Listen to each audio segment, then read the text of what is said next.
Y ahora con nosotros, desde Argentina, el pastor Carlos Rando. Y feliz Rando, con un importante mensaje. En esta serie de programas estamos comparando la historia de la Iglesia con una carrera de relevos. Es sabido que existe un gran conflicto en el universo, que hace mucho tiempo, mientras todo era paz y armonía en el cielo, el principal de los ángeles, Lucifer, no estaba satisfecho con esa posición y quiso subir más alto. La Santísima Trinidad gobernaba todo lo creado, que, por supuesto, incluía a los ángeles. Lucifer pensó que, ya que él era tan bello y poderoso, Dios debería haberlo sumado como parte del gobierno. Si había una Trinidad, bien podría haber una tetrarquía, es decir, un gobierno de 4, obviamente con él, con Lucifer incluido. Tal cosa no era posible, porque no era otra cosa que un ser creado. Así que Lucifer, ahora convertido en Satanás, decidió pasar a la oposición. Allá en el cielo, comenzó su obra de rebelión sembrando discordia y logrando la adhesión de nada menos que 1/3 de los ángeles. El gobierno de Dios no solo incluía a los habitantes del cielo, es decir, los ángeles, sino también a los de todos los mundos creados. Satanás pensó que si había sido capaz de arrastrar a una parte de los ángeles en su rebelión, le resultaría más fácil hacerlo con los habitantes de todos los planetas. Su obra de engaño comenzó por la tierra, pero Dios no le permitió que avanzara sobre los otros mundos, sino que lo limitó a este. Nuestro planeta sería el teatro del universo. Lucifer podría probar su plan de gobierno aquí y demostrar sus pretendidas bondades. Tuvo éxito con Adán y Eva, y 2 de los hijos de ellos, Caín y Abel, se pusieron en la línea de partida de esta carrera simbólica que estamos presentando. Ya dijimos que Caín se adelantó cuando mató a su hermano. Pero los patriarcas recogieron el testigo blanco y lo fueron pasando a través de los siglos. Comenzando con Moisés, ese testigo estuvo por muchos siglos en manos de los israelitas. De ellos fue afirmado: «Vosotros sois mis testigos, dice Jehová, y mi siervo que yo escogí, para que me conozcáis y creáis, y entendáis que yo mismo soy. Antes de mí no fue formado Dios, ni lo será después de mí». Más tarde, ante el fracaso de Israel, el testigo blanco fue pasado a la iglesia cristiana. Cuando Jesús les dijo: «Vayan por todo el mundo y anuncien las buenas nuevas a toda criatura», estaba inaugurando la siguiente etapa de la carrera. Como lo vimos en el capítulo anterior, en poco tiempo el cristianismo se expandió tanto al oriente asiático como hacia el occidente europeo. Pero mientras nos hemos alegrado por el éxito del equipo del Señor, no nos hemos olvidado del otro equipo con el testigo negro. ¿Cómo avanzaron ellos? El testigo y sus testigos.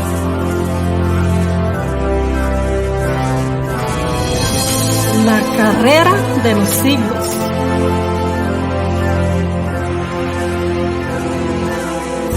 Capítulo 3. La carrera se complica.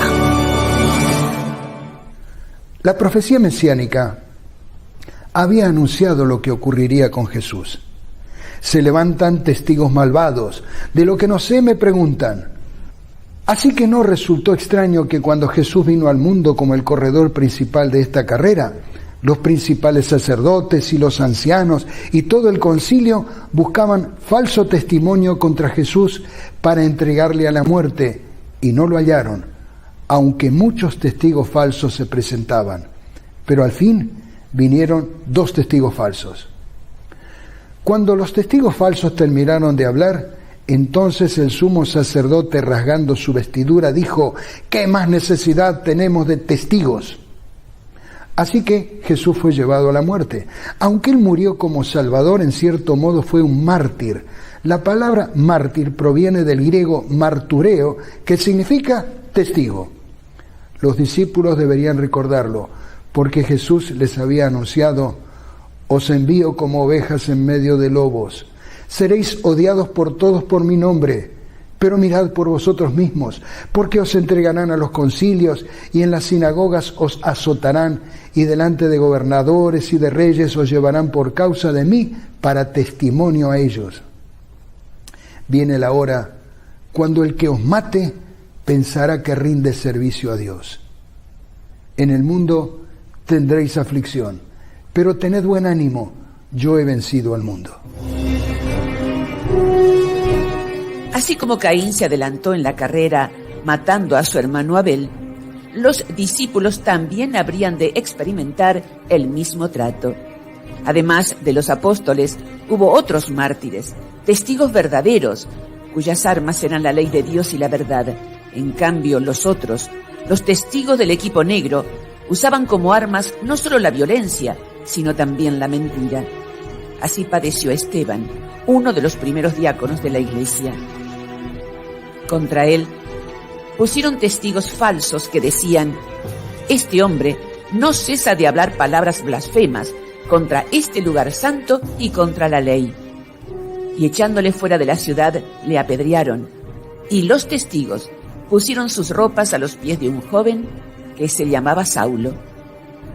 Este Saulo no era otro que aquel a quien el Señor después llamó y lo cambió de equipo. En las tierras bíblicas, primero instigado por los judíos que habían dejado caer su testigo blanco y más tarde, por su propia conveniencia, el Imperio Romano persiguió cruelmente a los discípulos del Señor. Muchos cientos de miles fueron fieles hasta la muerte. Esto no debería parecer extraño, porque las profecías de Daniel y de Apocalipsis ya lo habían anunciado. Como ejemplo, en la profecía de los 7 sellos, cuando se abren los 4 primeros, salen los famosos 4 caballos y sus jinetes. Lo que llevan en sus manos evidencia la labor que cumplen. 2 de ellos portan símbolos de destrucción. En eso salió otro caballo de color rojo encendido. Al jinete se le entregó una gran espada. Se le permitió quitar la paz de la tierra y hacer que sus habitantes se mataran unos a otros. Miré y apareció un caballo amarillento. El jinete se llamaba Muerte y el infierno lo seguía de cerca. Y se les otorgó poder sobre la 4ª parte de la tierra para matar por medio de la espada, el hambre, las epidemias y las fieras de la tierra. Estos caballos y sus jinetes son símbolos de los tiempos en los cuales se derramaría en abundancia la sangre de los mártires. Pero el sacrificio de estos testigos no sería ignorado en el cielo. Cuando el Cordero rompió el 5º sello, vi debajo del altar las almas de los que habían sufrido el martirio por causa de la palabra de Dios y por mantenerse fieles en su testimonio. Gritaban a gran voz: ¿hasta cuándo, soberano Señor, santo y veraz, seguirás sin juzgar a los habitantes de la tierra y sin vengar nuestra muerte? Entonces cada uno de ellos recibió ropas blancas y se les dijo que esperaran un poco más, hasta que se completara el número de sus consiervos y hermanos que iban a sufrir el martirio, como ellos. Como ocurrió con Abel, cada avance del testigo negro fue jalonado por la muerte de algunos siervos de Jesús, quien había dicho: si el mundo os aborrece, sabed que a mí me aborreció antes que a vosotros. Acordaos de lo que os dije: el siervo no es mayor que su señor. Si a mí me han perseguido, también a vosotros os perseguirán. Así terminaron los primeros líderes de la iglesia su misión. Esteban murió apedreado. Tomás fue atravesado por lanzas. Santiago decapitado. Felipe colgado. Santiago apaleado. Bartolomé desollado vivo. Simón crucificado. Mateo hachado. Pedro crucificado. Pablo decapitado. Tadeo muerto a flechazos, Bernabé apedreado, Andrés crucificado. Juan fue el único que murió naturalmente, porque no pudo ser destruido cuando lo colocaron en un caldero con aceite hirviente. Pero la persecución no lograba detener el avance del equipo del Señor. Un cristiano que ya mencionamos, Tertuliano, amonestando a los jefes paganos que atizaban la persecución, les dijo: atormentadnos, condenadnos, desmenuzadnos, que vuestra maldad es la prueba de nuestra inocencia. De nada os vale vuestra crueldad, más somos cuanto derramáis más sangre, porque la sangre de los cristianos es semilla. Y era verdad, cuanto más cristianos mataban, más cristianos surgían. Por lo tanto, el capitán del equipo negro cambió de estrategia, tal como había sido anunciado en la profecía de los 4 caballos. El tercer jinete no porta una espada, lleva un símbolo de engaño, de estafa. Miré y apareció un caballo negro. El jinete tenía una balanza en la mano, y oí como una voz en medio de los 4 seres vivientes que decía: 1 kilo de trigo o 3 kilos de cebada por el salario de un día. Decimos que es un símbolo de estafa, porque trabajar todo un día para recibir 1 kilo de trigo o 3 de cebada es una verdadera estafa, y esto es lo que ocurrió. Como el diablo no podía destruir a la naciente iglesia desde afuera, pronto se dio cuenta que debía usar una estrategia diferente. Así que de ahí en adelante el equipo negro utilizaría 2 falsos testigos. Uno rojo como la sangre de los mártires y otro negro, símbolo oscuro de la negación de la blanca pureza de la verdad. Uno en cada mano. No dejaría de usar la mencionada y violenta persecución, pero agregaría algo más peligroso: las falsas doctrinas. La herejía había comenzado tempranamente en la iglesia primitiva. Le tocó al último de los apóstoles luchar contra ella. El Evangelio de Juan procuró refutar el creciente gnosticismo, una doctrina religiosa esotérica y herética que prometía a sus seguidores conseguir un conocimiento intuitivo, misterioso y secreto de las cosas divinas que les conduciría a la salvación. Pero no era la única. Increíblemente tan cerca de la era apostólica, enseñanzas heréticas como el docetismo, el ebionismo, el adopcianismo, el arrianismo, el apolinarianismo, el nestorianismo, el monofisitismo y el monotelismo procuraban ahogar o desprestigiar las puras enseñanzas bíblicas. San Pablo no desconocía que la carrera sería complicada. Dios le había revelado lo que ocurriría antes de la venida de Jesús. El apóstol escribió que ese día no puede venir sin que venga primero la apostasía y sea revelado el hombre de pecado, el hijo de perdición, el cual se opone a Dios y se ensalza sobre todo lo que se llama Dios o que es objeto de culto, de modo que se sienta en el templo de Dios ostentando que Él es Dios. Poco a poco, primero solapadamente y a hurtadillas, y después con más desembozo, conforme iba cobrando fuerza y dominio sobre los espíritus de los hombres, el misterio de iniquidad hizo progresar su obra engañosa y blasfema. De un modo casi imperceptible, las costumbres del paganismo penetraron en la iglesia cristiana. El espíritu de avenencia y de transacción fue coartado por algún tiempo por las terribles persecuciones que sufriera la iglesia bajo el régimen del paganismo. Pero cuando la persecución cesó y el cristianismo penetró en las cortes y palacios, la iglesia dejó a un lado la humilde sencillez de Cristo y de sus apóstoles por la pompa y el orgullo de los sacerdotes y gobernantes paganos, y sustituyó los requerimientos de Dios por las teorías y tradiciones de los hombres. El paganismo, que parecía haber sido vencido, vino a ser el vencedor. Su espíritu dominó a la iglesia. Sus doctrinas, ceremonias y supersticiones se incorporaron a la fe y al culto de los que profesaban ser discípulos de Cristo. Esta unión entre el paganismo y el cristianismo dio por resultado el desarrollo del hombre de pecado, predicho en la profecía como oponiéndose a Dios y ensalzándose a sí mismo sobre Dios. Buena parte de lo que estamos señalando tiene como detonador la división del Imperio Romano. Este acontecimiento es de la mayor importancia. Hagamos un cortísimo repaso de la historia. Bajo el reinado de Trajano, hacia el año 117, el Imperio Romano había alcanzado la máxima expansión en toda su historia, pero más tarde comenzó la decadencia. Por eso en el 284 de nuestra era, ante la necesidad de regular el caos que reinaba en el imperio tras la crisis del siglo III, el emperador Diocleciano estableció la tetrarquía, un gobierno entre 4 cabezas. Esta división, en vez de fortalecerlo, fue debilitando más el otrora poderoso imperio romano. Incluso la ciudad de Roma perdió su importancia, ya que la capital del imperio se trasladó a la actual ciudad de Milán. Pocos años más tarde, Flavio Valerio Aurelio Constantino estaba al lado de su padre cuando éste murió en Eboracum, la actual York, en Inglaterra. Sus tropas entonces lo proclamaron emperador, pero no le resultó tan fácil ejercer el cargo, porque debió luchar con otros 6 aspirantes, a los cuales fue doblegando hasta lograr su objetivo de sentarse en el trono. Cuando lo logró, de ahí en adelante fue conocido como Constantino el Grande. En las iglesias orientales y en la iglesia bizantina griega se lo llama San Constantino.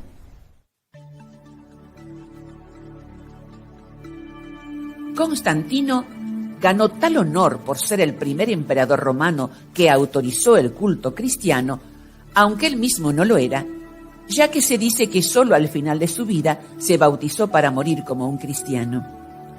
El imperio ya se hallaba fragmentado. Licinio gobernaba el oriente y Constantino el occidente. Fue en el Palacio Imperial en Milán, cuyas ruinas estamos viendo, donde en el año 313 se logró el acuerdo entre los 2 emperadores, que dio legalidad al culto cristiano. Esa fue una gran noticia. Los cristianos ya no serían perseguidos por su fe. Pronto los templos paganos fueron convertidos en cristianos. Se estima que en el momento de la promulgación del edicto existían en el imperio cerca de 1.500 sedes episcopales y que entre 5 y 7 de sus 50 millones de habitantes profesaban el cristianismo. Pero Constantino hizo algo todavía más atrevido: trasladar el centro político del imperio al oriente.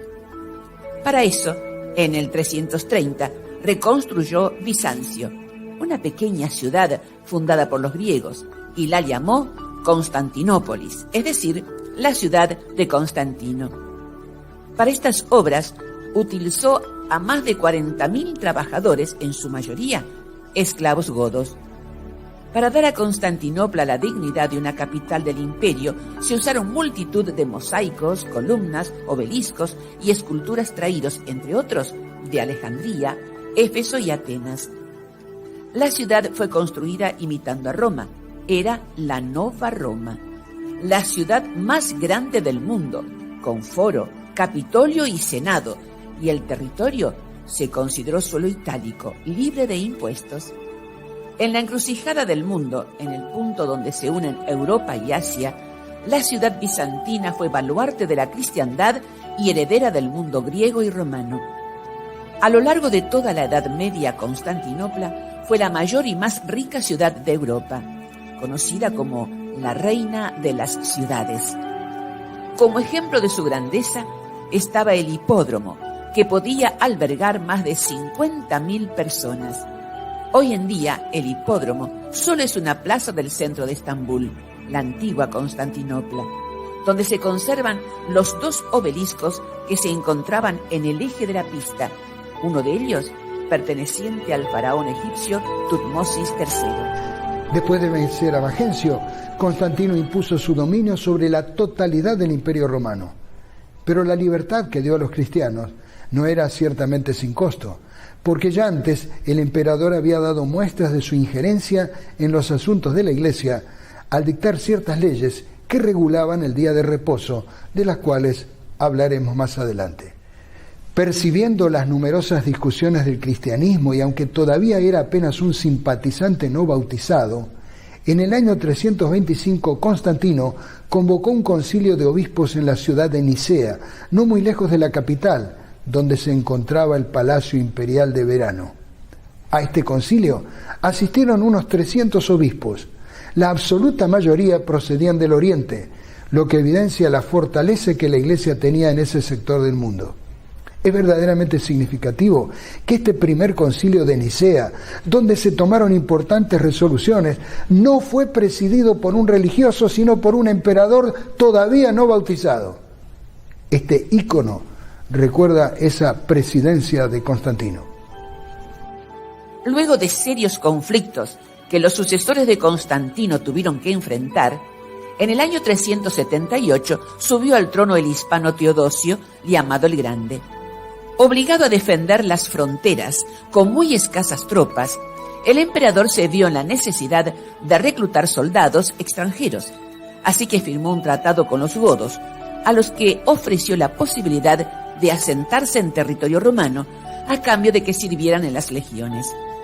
El 27 de febrero del 380, Teodosio declaró que el cristianismo era la única religión imperial legítima, y entonces los cristianos, otrora perseguidos, comenzaron a ocupar los altos cargos de la administración.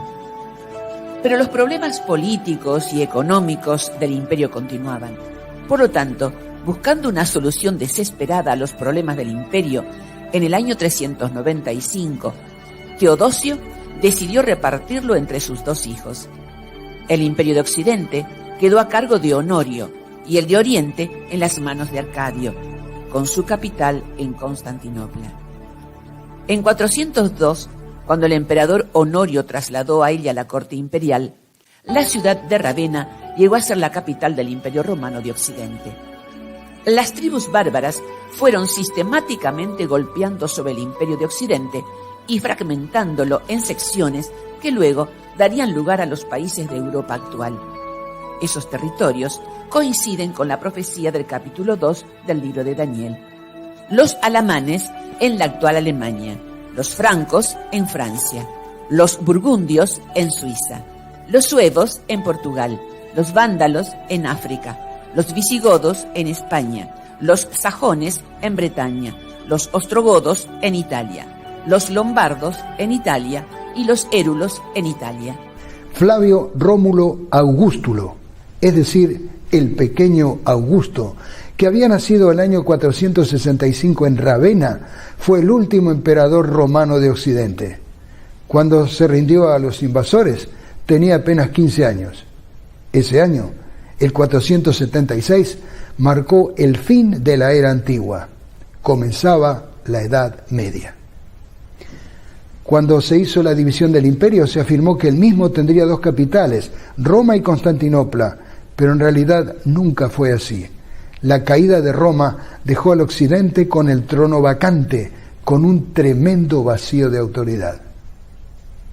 Mientras tanto, en el oriente, en la Nova Roma, es decir, Constantinopla, el emperador Justiniano se fortalecía cada vez más. Incluso ordenó la construcción de la iglesia, que por 1000 años iba a ser la iglesia más grande de la cristiandad, la famosa e imponente Santa Sabiduría. Se dice que cuando la inauguró, Justiniano afirmó que había superado a Salomón en cuanto a la magnificencia del templo. Pero este emperador fue más lejos. Percibiendo la decadencia del occidente, en el año 533, Justiniano promulgó el decreto mediante el cual se nombraba jefe de la iglesia al obispo de Roma. En ese tiempo era Virgilio. Sin embargo, Roma estaba en manos de los ostrogodos y no fue posible poner en práctica inmediatamente ese decreto. Por eso el emperador envió a 2 de sus mejores generales, Belisario y Narcés, para echar de Roma a los ostrogodos. No fue fácil, pero al fin, en el año 538, Virgilio, el obispo de Roma, pudo ascender al trono que le compró al general Belisario, aunque en verdad nunca se lo pagó. Con ese acto comenzaba el período profético de los 1260 años, que culminaría en tiempos de la Revolución Francesa.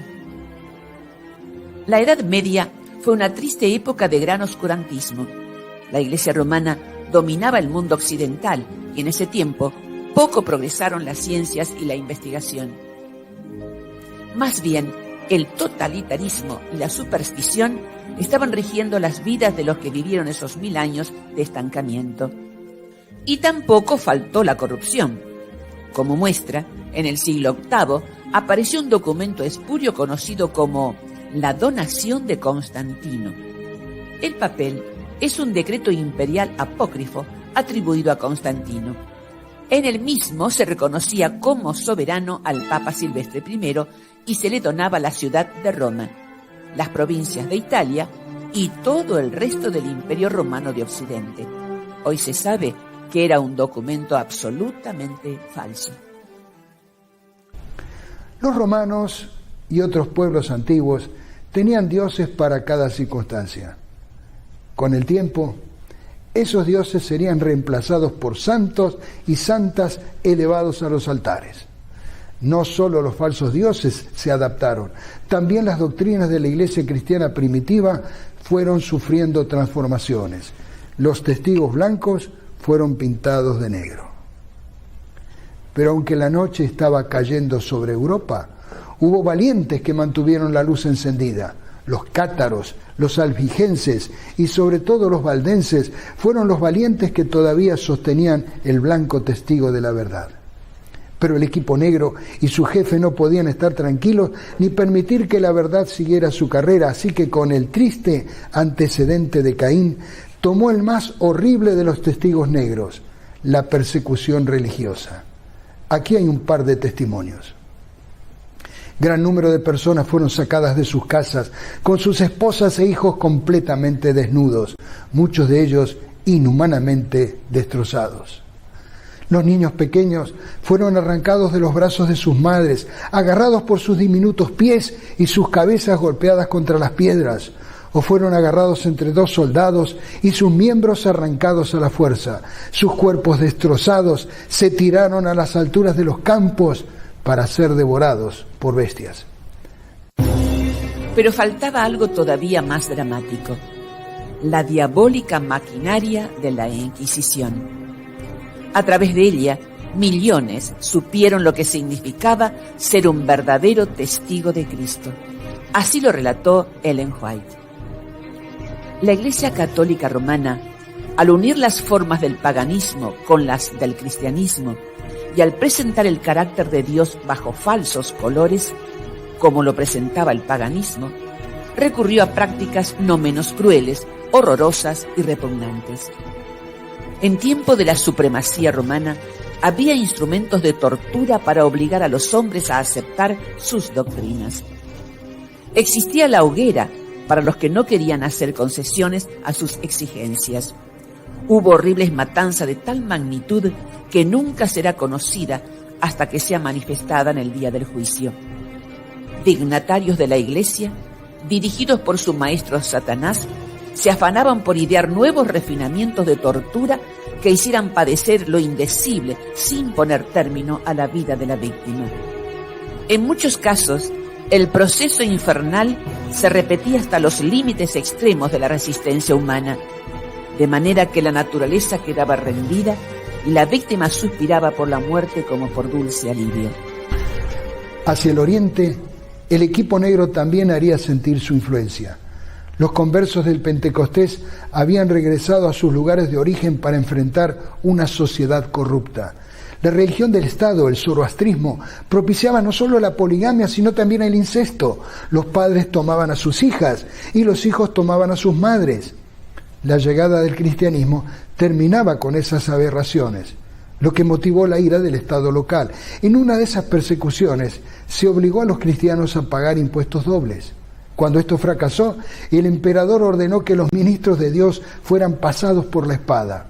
De esta manera, los sacerdotes zoroastristas, con ayuda de los judíos, también destruyeron rápidamente las casas de oración. Los cristianos armenios también pasaron por dificultades. Hacia mediados del siglo V, los persas sasánidas tomaron el control de Armenia e impusieron el mazdeísmo. El budismo y otras corrientes paganas se apresuran a llenar todo el oriente. Parece que los testigos del equipo negro van ganando la carrera hasta hoy, cuando países altamente industrializados y modernos conservan increíbles formas de adoración pagana. Estamos en Yangon, la capital de Myanmar, antigua Birmania. En un pueblo con dificultades económicas, la impresionante pagoda Shwe Dagon recibe no solo el dinero, sino también la devoción de millones que siguen adorando las imágenes como lo hacían sus antepasados. En Bangkok, Tailandia, están los magníficos templos del Buda reclinado y el del Palacio Real, donde hay una pequeña estatua de jade a la cual el propio rey le cambia el lujoso traje 3 veces al año. En Tokio, Japón, está el templo de Kishimohin, diosa de los niños del budismo hindú. Era una diosa muy mala, que secuestraba niños y se los comía. Pero Buda tomó el más joven de los hijos de la diosa y se lo escondió para que ella experimentara la pena de perder un hijo. Así que ella se transformó en una diosa buena que protege a las mujeres y los niños, y ahora es adorada como la patrona del nacimiento y el crecimiento de los niños. También aquí, en Tokio, encontramos este sorprendente templo del gato. Y ahora en Shanghái, China, rodeado de modernos edificios, está el fabuloso Templo de la Serenidad. En su interior, la estatua de Sakyamuni, el primer Buda del budismo, está hecha con jade de Myanmar. Mide 3 metros 87 centímetros y pesa 11 toneladas.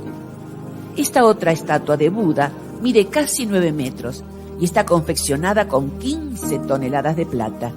Al presente, se está recolectando el oro suficiente para hacer otra gigantesca estatua con ese material. En el exterior encontramos la piedra de la suerte. Es de jade. Toque la piedra y le será otorgada la buena suerte. Piense en un deseo y su deseo le será hecho. Aquí está Ravana, demonio de 10 cabezas. Fue hecho en India en tiempos tan cercanos como el siglo XVIII. Este Ravana secuestró a Sita y lo retuvo en Lanka, hasta que su esposo Rama la rescató con un ejército de monos. Desde el siglo XIV en Bikaner, también en la India, se encuentra el templo más extraño del mundo, dedicado a Karni Mata, una encarnación de la diosa Durga que pidió a Yama, dios de la muerte, que devolviera la vida a su hijo Lakan, quien había muerto ahogado.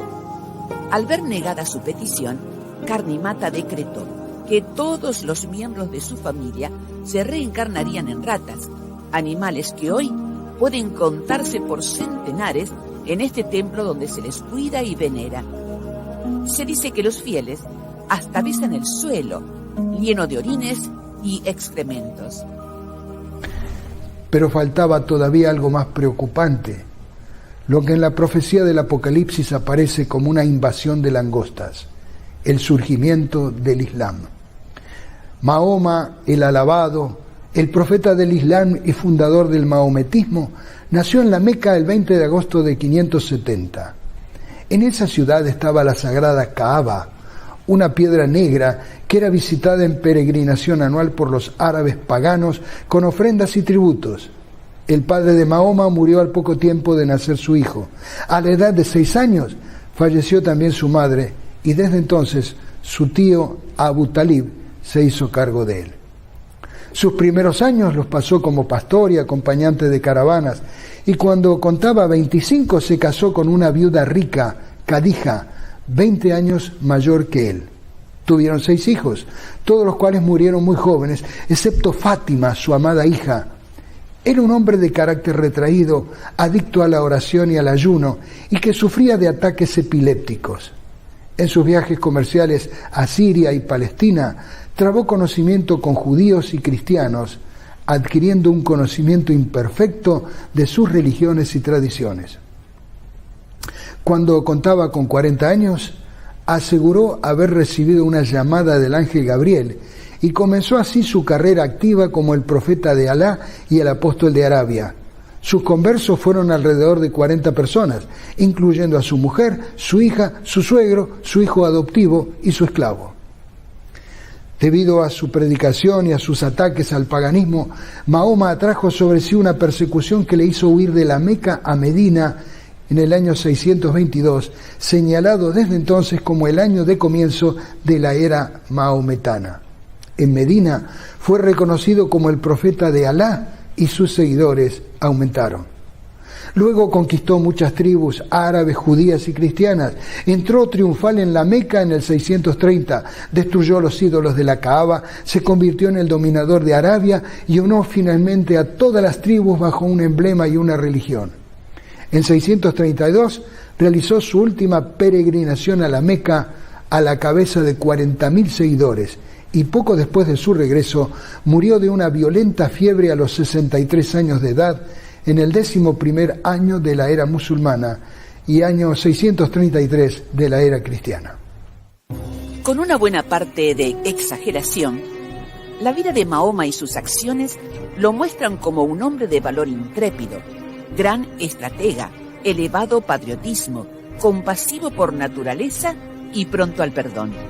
Sin embargo, no tuvo piedad en su trato con los judíos que no aceptaron someterse. Después de la muerte de Mahoma, el maometismo aspiró a convertirse en un poder mundial y una religión universal. Durante sus primeras décadas, el Islam se extendió rápidamente por el noreste hasta Mesopotamia y Persia, y pronto conquistó también las provincias más ricas del Imperio Bizantino: Siria, Palestina y Egipto. Fue por este tiempo que los habitantes de las ciudades de Siria, de las cuales hablamos en el programa anterior, las fueron abandonando. Como mudos testigos, esas ciudades permanecen muertas hasta hoy. Los siguientes eslabones de la cadena de conquistas musulmanas fueron el norte de África, Sicilia y España. En los siglos VIII y IX conquistaron Persia, Afganistán y gran parte de la India, y en el siglo XII se habían convertido ya en los dueños absolutos de toda Asia Occidental. Es de destacar lo ocurrido en Jerusalén, la ciudad santa.